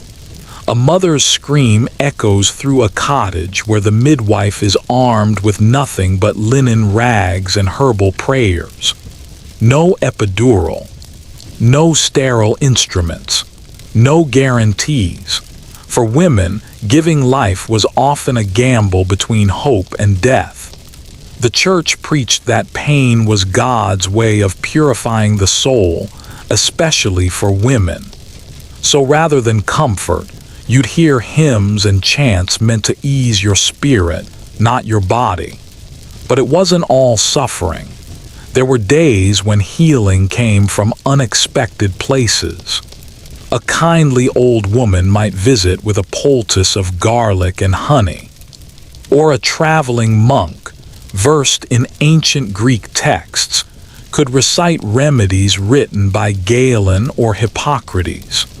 Their libraries were cramped, candlelit sanctuaries, where ink-stained fingers copied knowledge passed through centuries. Still, even the most educated healers believed in balancing humors and bleeding you with leeches. The body wasn't a vessel of cells. It was a battleground of hot and cold, wet and dry. A fever wasn't treated with rest, but with purging, bloodletting, and sometimes a dead pigeon laid on your chest. So when plague did arrive, and it always did, you weren't just fighting the sickness. You were fighting superstition, poverty, and the limits of medieval understanding. Imagine this, a small village of maybe 50 souls. One child starts coughing. The next day, 3 more fall ill. Within the week, the graveyard is overflowing. You'd see people walking with cloths soaked in vinegar held to their faces, ringing bells to warn others to stay away. And those who could afford it, they fled to the hills, leaving behind the poor to bury their dead. But here's the part Hollywood often leaves out, how they kept going. They still tilled the land. They still gathered to pray. And somehow, despite all odds, they laughed. They carved tiny faces into church pews. They painted animals wearing robes in the margins of holy books. They danced in the fields under moonlight, just to remember what joy felt like. Because even when the world was crumbling around them, they didn't let go of their humanity. And that, my friend, is why you probably wouldn't last a day. Not just because of the sickness or the pain, but because of how much strength it took to keep living through it. Every morning was a risk. Every night was a victory.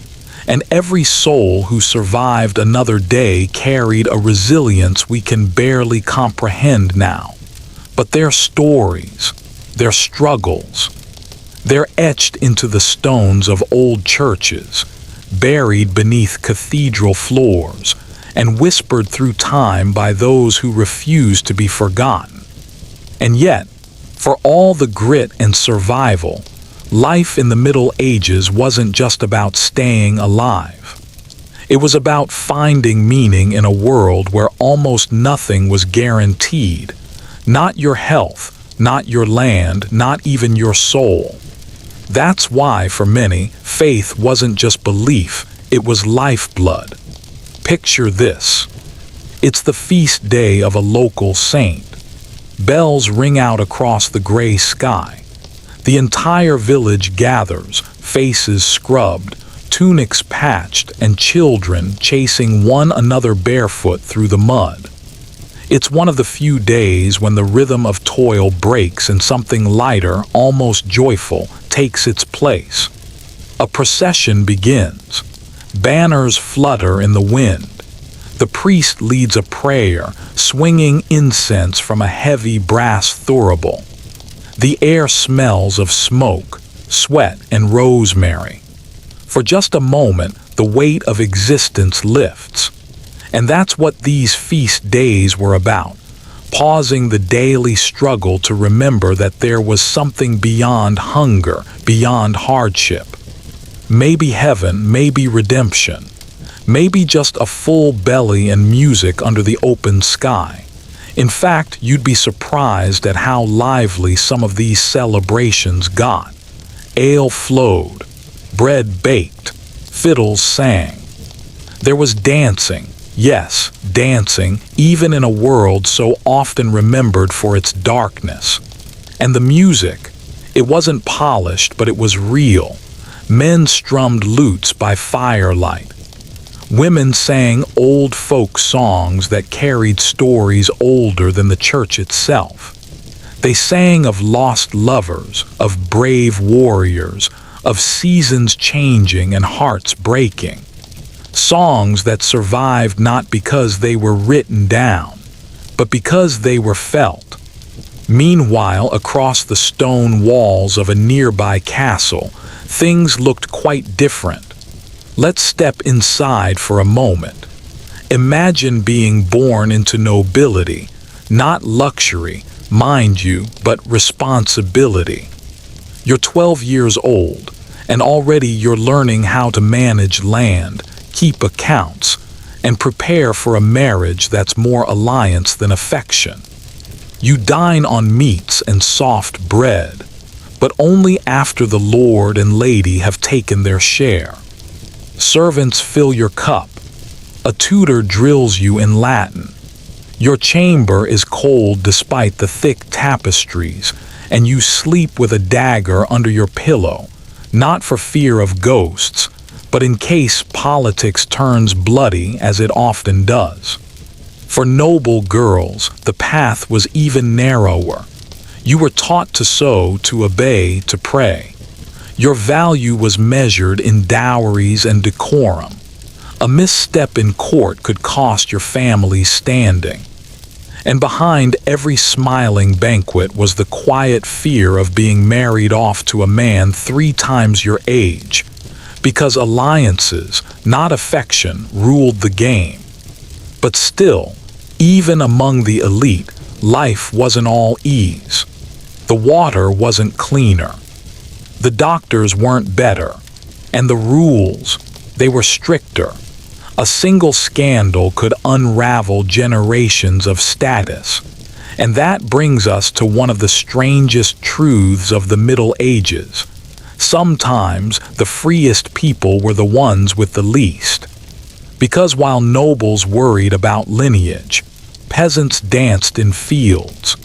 While kings made treaties, villagers made laughter. And while scholars debated philosophy, mothers whispered bedtime tales that made their children dream of forests and fairies instead of famine.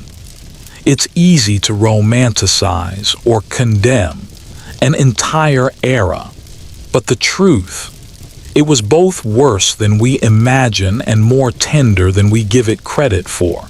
Like the midwife who risked her life during childbirth after childbirth. Or the blacksmith who made shoes not just for horses, but for barefoot neighbors. Or the mother who stitched warmth into every seam of her son's cloak, knowing it might be the only thing protecting him from winter's bite. The Middle Ages weren't just about kings and crusades. They were about ordinary people trying, failing, and trying again. About laughter stolen in corners. About bread shared when there wasn't enough. About surviving, yes, but also about living. And maybe, just maybe, that's why you wouldn't last a day. Not because you couldn't handle the filth or the danger, but because you've never had to live with so little and still make so much out of it. But don't worry, you're not alone. Most of us wouldn't. Not really. Not without breaking. Because medieval life wasn't a game. It was a test. One most of us have never had to take. And yet here we are still telling their stories. Still learning from their grit, their joy, their mistakes, and their moments of grace. Let's shift gears for a moment. Because while the fields and feasts, the births and burials painted the rhythm of rural life, there was another layer to the Middle Ages most people never saw. A darker undercurrent. A world not of farmers or lords, but of executioners, beggars, and whispers in alleyways. Imagine walking into a medieval city for the first time. The gates are thick with guards. The streets are narrow, slick with refuse and the smell. It's the unmistakable brew of human sweat old fish, manure, and boiled cabbage. Vendors shout in competing accents. A man juggles knives on a corner while a woman with one eye watches your purse. Pigeons circle above, dropping reminders that even in the city, gravity reigns supreme.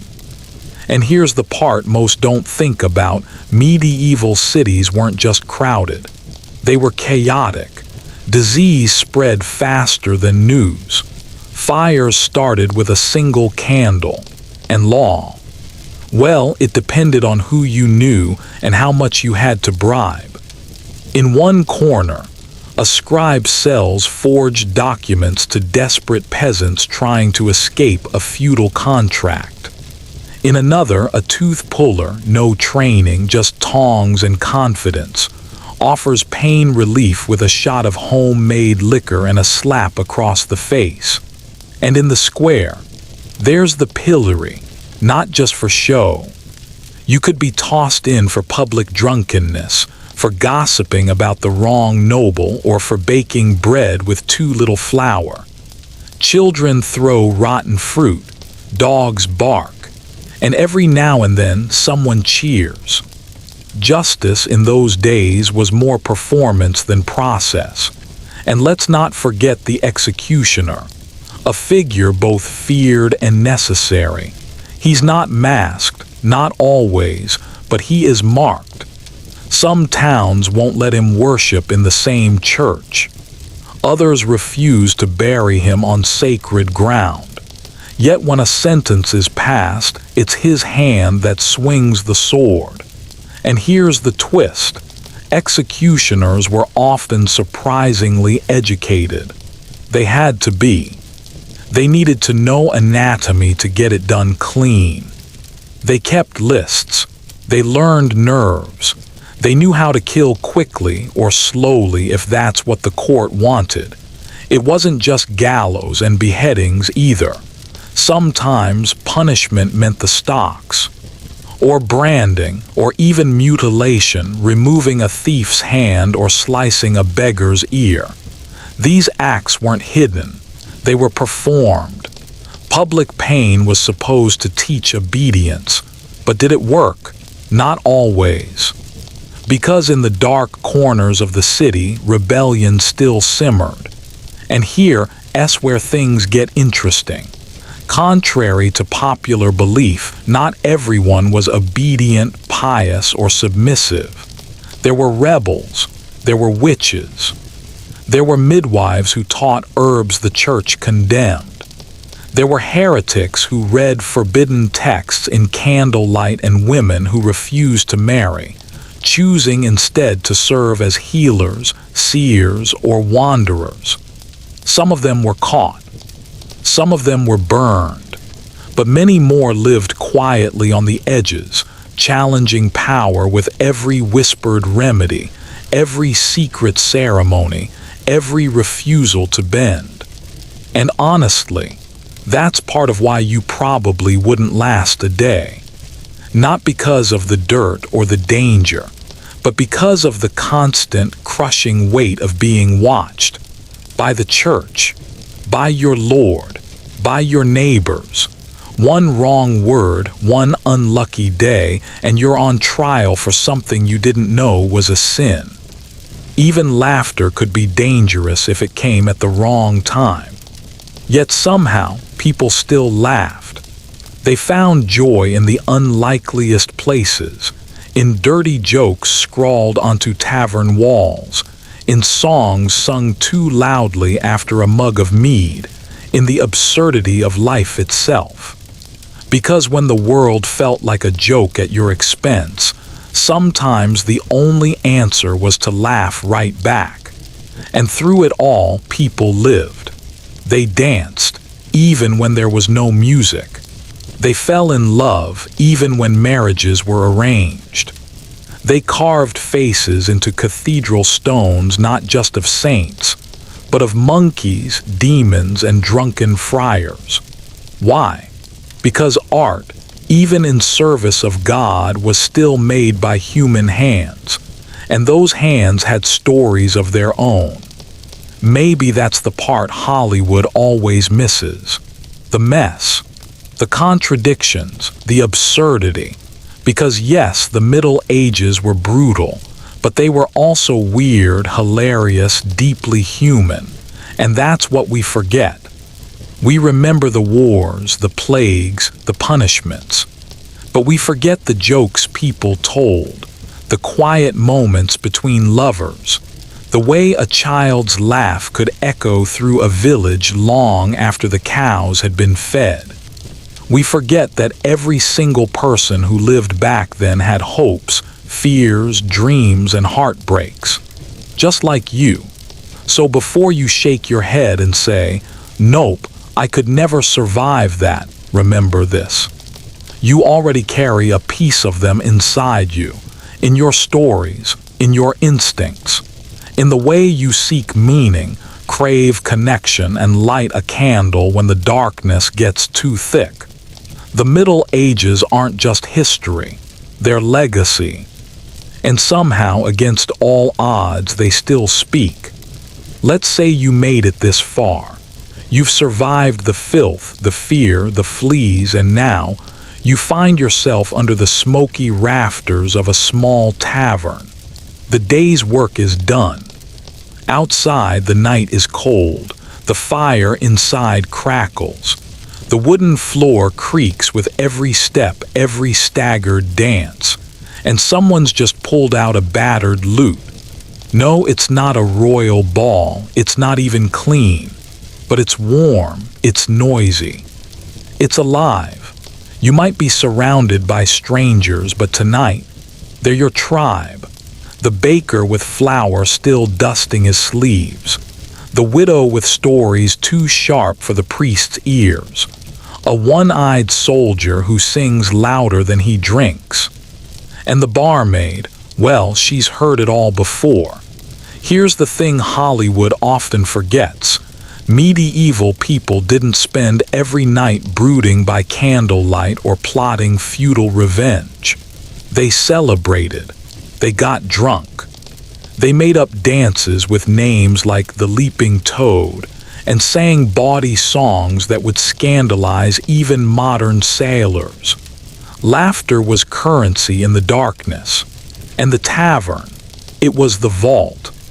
Even the poorest souls scraped together a few coins to buy a mug of ale and a slice of noise.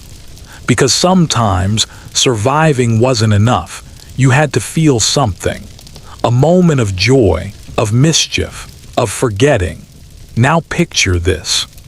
The tavern door slams open. Rain lashes in sideways. The wind howls. And in stumbles a traveler mud-caked, soaked to the bone, cloak torn from thorns. Everyone pauses, eyes narrowing. Stranger, could be a thief, a spy, or worse, a tax collector. But the stranger removes their hood, gives a crooked grin, and holds up a bottle of foreign wine. Just like that, suspicion dissolves into song. Because even in a world of suspicion, hospitality mattered. Your reputation could make or break you, but sometimes kindness bought you more than coin ever could. This night continues. Someone passed out near the hearth. The lute is missing 2 strings, but nobody minds.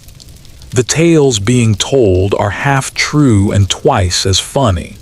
Someone's dancing on the table and someone else is asleep under it. You catch yourself laughing.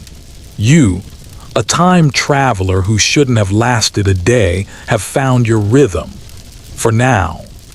Because outside that tavern, time hasn't stopped. The taxes will come due. The bishop will return. The storms will roll back in. But right now, there's just the firelight, and the music, and the stories echoing off the beams like prayers in a chapel. Now let's pull the curtain back on something even quieter, more intimate. The medieval home. Forget the open fields and city streets. Let's look behind the door of a peasant's cottage or a merchant's modest townhouse. No glamour here, just routine, ritual, and the slow grind of survival. The hearth is the heart, always. Stone or clay caked with soot, crowned with a blackened kettle. The smell, smoke, onions, a hint of old fat. This is where food gets made, babies get born, arguments get had. Where stories are whispered, bread is broken, and silence is sometimes the only luxury. The walls might be daub and wattle, sticks, straw, and mud packed into timber frames. They breathe, literally. Drafts slip through like ghosts, and winters never truly stay outside. Bedding is communal. Children, parents, maybe even a piglet or two if it's cold enough. Privacy isn't a concept, it's a joke. The floor is dirt, sometimes covered in rushes or herbs, lavender if you're lucky to mask the stench. And you sweep it, yes, but not with pride, just with resignation. But here's the twist. Inside that cramped space, there is care. A carved spoon passed down from your grandmother. A scrap of embroidery worked between chores. A dried bouquet hanging near the door, not for beauty, but for protection, both medical and magical. Love existed here. So did grief. Babies wailed and then didn't. Fathers left and never returned. Bread sometimes rose and sometimes it didn't. And through it all, life clung on with quiet determination. This wasn't just survival. It was intimacy, community, memory.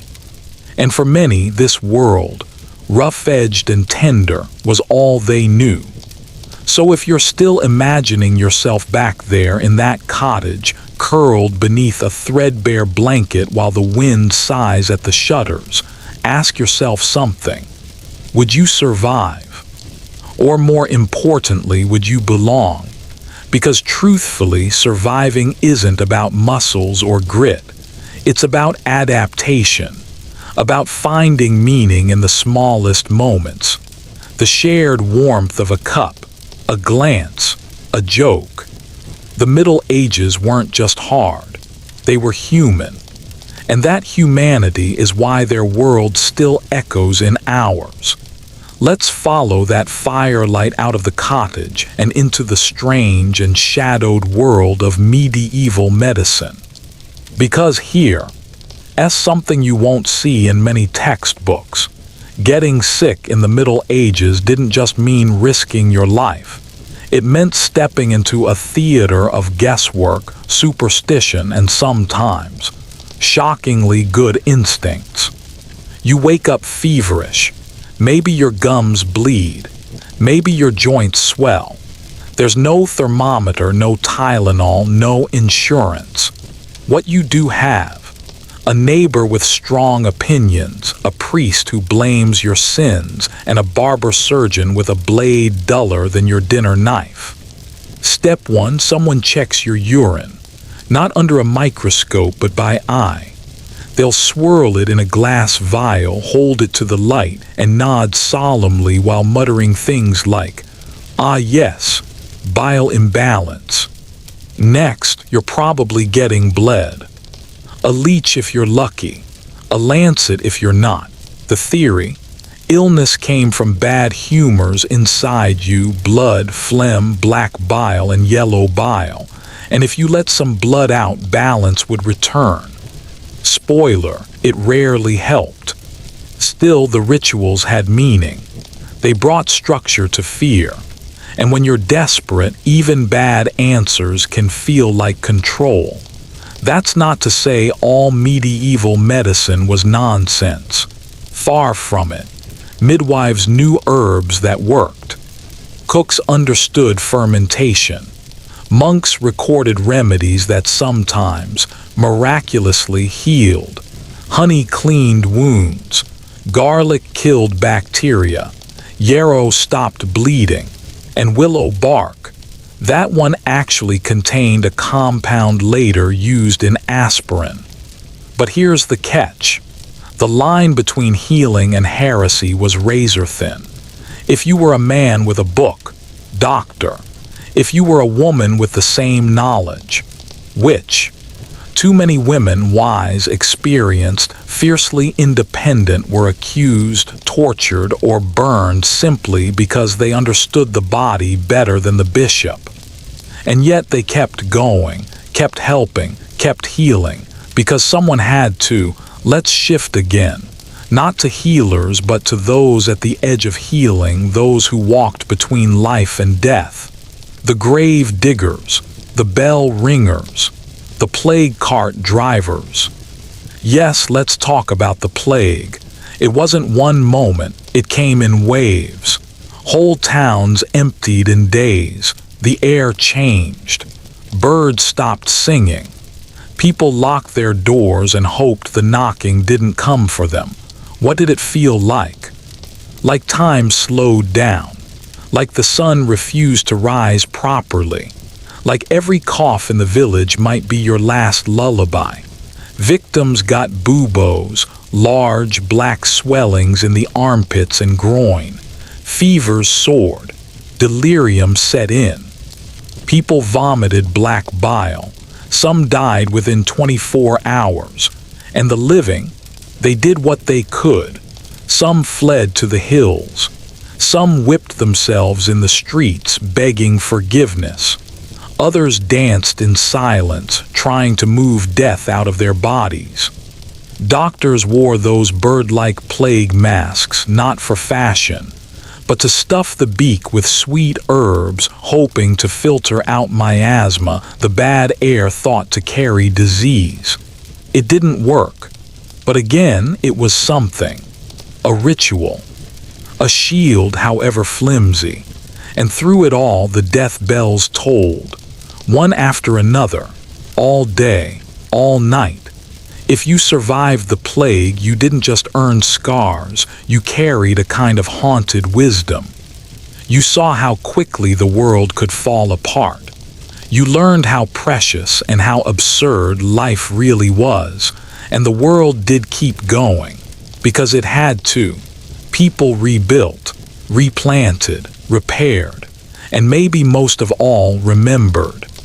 That's something we still carry today.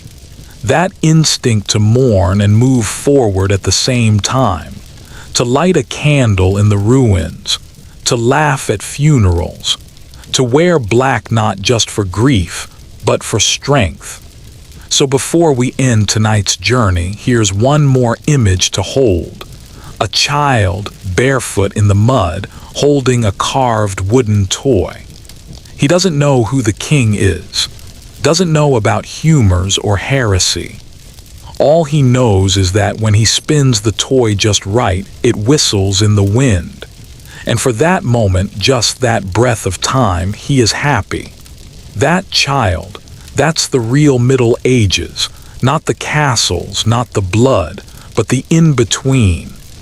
The laughter beside the fear, the meal after the famine, the story told in the candlelight, passed down even as the world changes. And maybe, just maybe, that's what we came looking for. Not armor or dragons or crowns. You step away from that boy with his spinning toy, and something about the simplicity of that moment sticks with you. Because for all the chaos, all the rot and sickness, the world somehow kept turning on the joy of little things. A bowl of hot stew, a wink from across a crowded market, a familiar song hummed under your breath as you mend a tunic by candlelight. Now imagine walking back into a village after a hard winter. The frost is starting to let go, puddles forming along the road where hooves had once frozen in place. The rhythm of life pulses faintly again. Smoke rises from chimneys. Children chase each other with sticks, yelling nonsense. And someone somewhere is baking bread again. The smell hits you like a promise. Yeast, wood smoke, and the sharp note of hope. After everything, the world hasn't ended. Not this time. In the fields, the planting begins again. Bent backs under gray skies, seeds scattered like prayers. No guarantees, not with the weather, not with the soil. But they plant anyway because that's what people do. It's the stubbornness of survival wrapped in every handful of dirt. And back in the village, there's a young woman crouched near a hearth, pulling needles through cloth. She's sewing a new bodice from scraps, repurposing what was once her mother's apron. The thread's uneven, but her focus is pure. She hums as she works. It's not for fashion, it's for dignity. That's something modern eyes often miss. People weren't just surviving. They were striving for beauty, for order, for a sliver of self-respect in a world that gave them little. That's why they embroidered hymns, why they carved tiny flowers into wooden spoons, why even the poorest villager might line their one good cup with copper or pewter if they could. Because beauty, especially when things are bleak, isn't just decoration, it's resistance. Let's move inside a church now. Not the grand cathedrals you see on postcards, but a small village chapel. Cracked walls, damp floor, wooden pews worn smooth by generations of aching bodies. The priest is no Latin scholar. He barely scrapes through the Mass, but he's kind. His hands tremble as he raises the wafer. And here's the thing. For many villagers, this is the one place where mystery lives. They don't understand the words, but they feel something. Maybe it's awe, maybe it's fear. Maybe it's just the comfort of candles flickering against stained glass. For all the corruption, the church was a pillar. A flawed one, yes, but solid. Birth, marriage, death. It was there through it all, sanctifying the mess of human life with incense and wine. And sometimes, when the sermon ends, an old woman will stay behind, fingers wrapped around her rosary like a lifeline. She doesn't need answers. She just needs to be heard, even if it's only by stone saints and echoes. Step outside again and you'll find the seasons shifting once more. It's late spring now. The festival of May Day is near. The pole goes up. Ribbons unfurl. A rare kind of freedom dances in the air. Ale flows, music swells, and for a night, just one people let loose. Young men challenge each other to races, their laughter full and stupid. Women wear flower crowns, woven quickly but proudly. Even the elders smile, because for a few hours the year's weight lifts. There's still hunger, still sickness, still injustice, but there's also this moment, and it's enough. Let's go deeper now, not into the joy, but into the choices. Because not everyone followed the script laid out for them. Some ran away, disguised themselves, broke their feudal ties and became something else. Merchants, mercenaries, monks. There were entire outlaw communities hiding in woods and caves. People who rejected the village clockwork altogether. Were they criminals? Maybe. But maybe they were just too wild for a world that demanded so much silence and stillness. Think of the tinker, pushing his cart of wares from one town to the next, exchanging gossip and goods. Or the hedge witch, slipping roots into cloth pouches to be hidden under pillows and hung in doorways. Or the bard, whose only weapon was a song that could stir men to tears or revolt. These weren't background characters. They were the sparks, the ones who didn't just live through history, but challenged it. And here's what's wild, many of them were illiterate, couldn't write their names, But they knew things, deep things. Things written not in ink but in bone and memory. How to read the sky, how to stitch wounds, how to spot a lie. They were the oral historians, the memory keepers, and because of them, stories survived even when books burned. So let's end tonight not in a battlefield, not in a plague house, but by a campfire. A small one crackling under the stars, surrounded by a few wanderers too tired to keep walking. One tells a story, the others listen. They've heard it before, probably a dozen times, but they laugh anyway, because the telling is the point. In that story is a truth older than kingdoms, that no matter how cruel the world becomes, as long as we can share a tale, we're still human. That's what the Middle Ages really were. Not just war and pestilence, but people. Laughing, grieving, hoping. And maybe that's why, deep down, you could survive a day back then, if only because your heart already knows the rhythm of that world. The rhythm of surviving something hard and telling the story anyway. The fire is fading now, just glowing embers. The night has grown colder, and the hush that falls around the circle of travelers is the same kind of hush that must have settled over thousands of camps across centuries. It's the kind of quiet that invites reflection, a soft moment before sleep, or maybe something deeper. And maybe now, with all we've walked through together, it's time to ask one last question. What did it really mean to be alive in the Middle Ages? Not just in the stories or the facts, but in the body, in the soul. To be alive meant being uncomfortable constantly, cold in winter, hot in summer. It meant hunger more often than not. It meant your feet hurt, your back ached, and you might never know a day without pain. It meant being part of a community you didn't choose but couldn't live without. It meant being watched, judged, controlled. And still, it meant finding beauty. It meant carving initials into a tree near a favorite spot in the woods. It meant secretly loving someone across the village square.